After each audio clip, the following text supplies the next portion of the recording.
ফিরেলাম বিরতির পর। এবার যে খবরে নজর রাখবো, সিপিএম এর অনুষ্ঠানে অনুপস্থিত বিজয়ন এবং নীতিশ, এবং যেটা জানা যাচ্ছে জ্যোতি বসুর প্রয়াণ দিবসের অনুষ্ঠান ছিল, সেখানে গড় হাজির। শেষ মুহূর্তে বাতিল দুই নেতার কলকাতা সফর, আর এই নিয়ে প্রশ্ন উঠছে। বিস্তারিত কথা বলবো।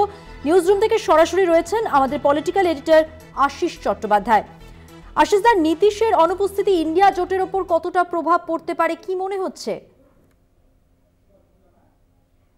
যেভাবে পরিবেশন করা হচ্ছে যে গুরু গোবিন্দ সিং এর আবির্ভাব দিবসে তিনি একটি বিশেষ অনুষ্ঠানে যুক্ত হয়ে গেছেন বলে নীতিশ কুমার আসতে পারেননি, আর কেরালার মুখ্যমন্ত্রী পিনারাই বিজয়ন আসতে পারেননি। তার কারণ তার রাজ্যে প্রধানমন্ত্রীর কর্মসূচি রয়েছে এবং প্রধানমন্ত্রীর কর্মসূচি ছেড়ে মুখ্যমন্ত্রীর চলে যাওয়া উচিত নয় বলে তিনি আসতে পারেননি। এভাবেই জিনিসটা সাধারণভাবে দেখা হচ্ছে। তবে এই এখনকার যে বিরোধী রাজনীতি, সেই রাজনীতির গভীরে যারা ডুব দেন সেই বিশ্লেষকরা, ডুবুরি বিশ্লেষকরা, তারা কিন্তু জিনিসটার মধ্যে আরও অনেক কিছু দেখছেন। প্রথমত হচ্ছে, এ রাজ্যে সিপিএমের সাথে তৃণমূলের জোট হওয়ার সম্ভাবনা প্রায় নেই, কিন্তু এটা মোটামুটি পরিষ্কার যে লোকসভা নির্বাচনে তৃণমূল অনেক আসন পাবে এবং সিপিএমের একটি আসন পাওয়া বেশ কঠিন। সেক্ষেত্রে সিপিএমের এবং তৃণমূলের পারস্পরিক যে সম্পর্ক পশ্চিমবঙ্গে, সেটা হচ্ছে প্রায় সাপে নেউলের সম্পর্ক। সেই সম্পর্কের মধ্যে একটি পক্ষে সিপিএমের দিকে নীতিশ কুমার কেন আসবেন?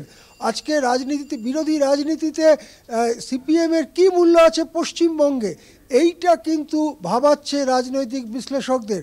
আমাদের অনেকেরই মনে হয় যে জ্যোতিবাবুর নামে নীতিশ কুমার প্রাথমিকভাবে রাজি হয়ে গেলেও পরবর্তীকালে পরামর্শ করে তিনি ভেবেছেন যে নির্বাচনের পরে তৃণমূলই তো অনেক বেশি আসন পাবে, সিপিএমের একটি আসনও পাওয়া কঠিন। সুতরাং এখন তৃণমূলকে অসন্তুষ্ট করে সিপিএমের সভায় আমি কেন যাব?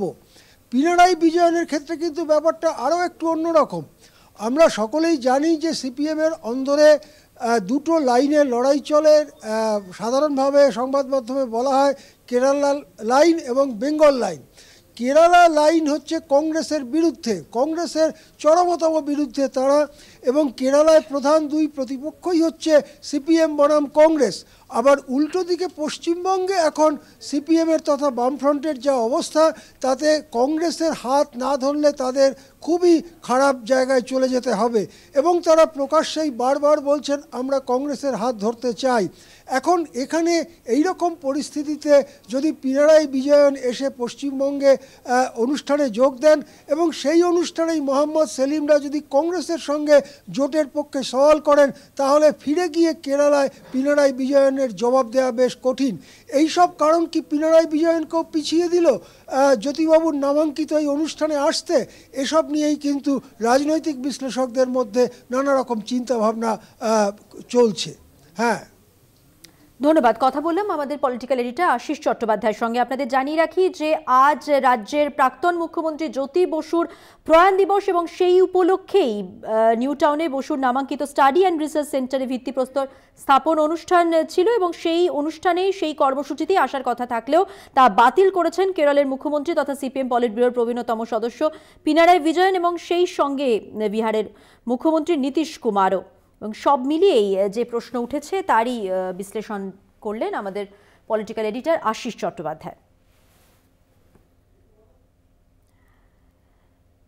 নীতিশ কুমার এবং সেই সঙ্গে পিনারাই বিজয়নের দুজনকারই আশা অনিশ্চিত ছিল। শুরু থেকেই এই খবর পাওয়া যাচ্ছিল সূত্রের পক্ষ থেকে, এবং সিপিএম এর কর্মসূচিতে তাদের না আসা নিয়ে কিন্তু প্রশ্ন উঠেছে। গোড়া থেকেই বিষয়টি অনিশ্চিত ছিল, যেমনটা বলছিলাম, এবং শেষ পর্যন্ত কোনো অবিজেপি মুখ্যমন্ত্রী ওই কর্মসূচিতে থাকছেন না।